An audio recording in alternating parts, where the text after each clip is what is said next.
In this video we will cover NALSA case 2014। ठीक है, ये नालसा क्या है? नालसा एक नेशनल लीगल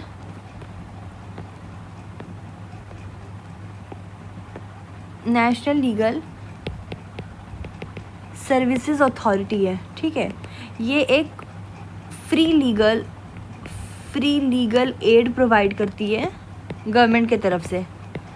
ठीक है, किसको? मार्जिनलाइज कम्युनिटीज़ को ये फ्री लीगल एड प्रोवाइड करती है।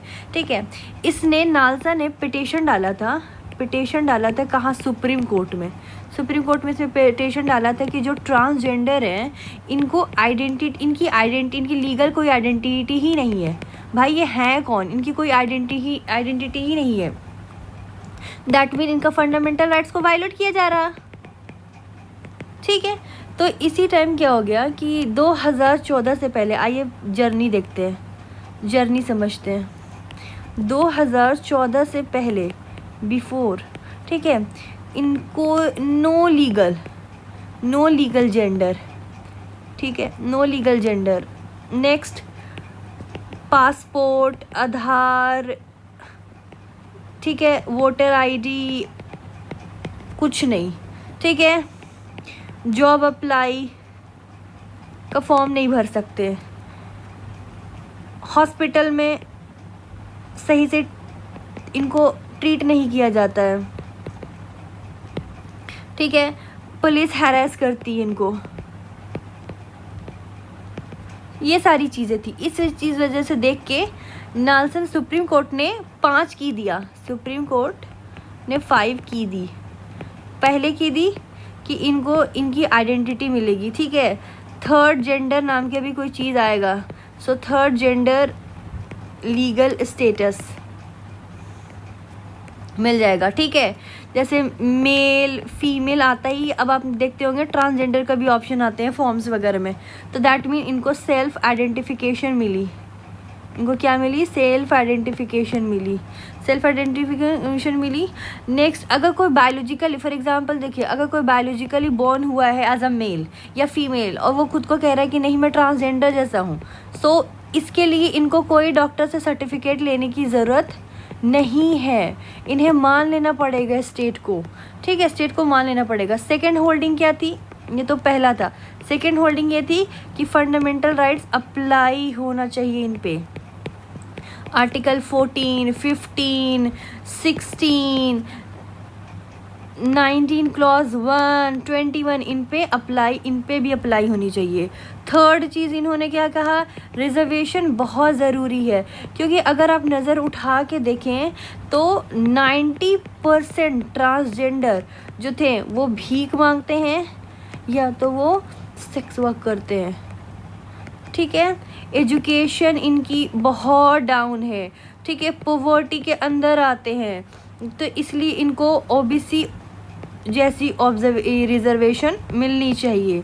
फोर्थ क्या आता है इनकी? सेल्फ आइडेंटिफिकेशन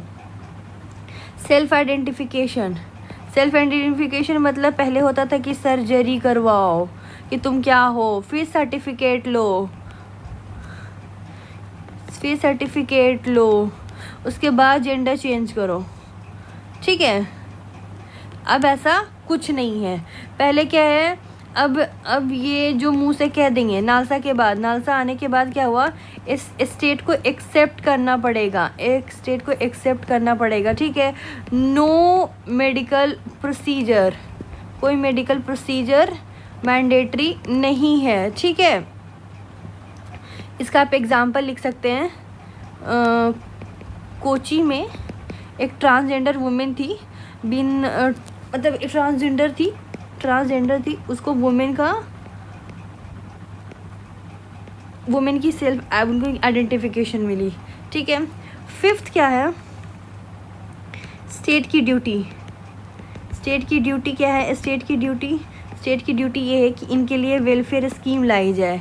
ठीक है, और इनके लिए मेडिकल फैसिलिटीज़ बढ़ाई जाए। नेक्स्ट, इनको ये HIV से काफ़ी जूझते हैं। ठीक है, तो इसके लिए प्रोग्राम में इनको इंक्लूड करो।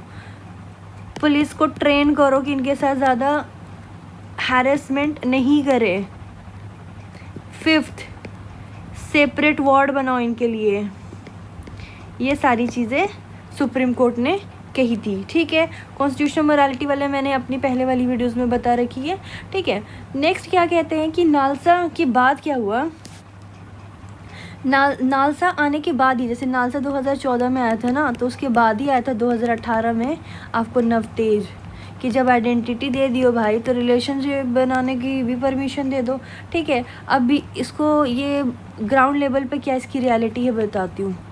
ग्राउंड लेवल पे रियलिटी ये है कि आपको रिजर्वेशन इम्प्लीमेंट नहीं हुआ है, ठीक है। क्रिटिसिज्म है ये सब, ठीक है। सर्टिफिकेट प्रोसेस जो है सेल्फ आइडेंटिफिकेशन की बहुत ही प्रॉब्लमेटिक है।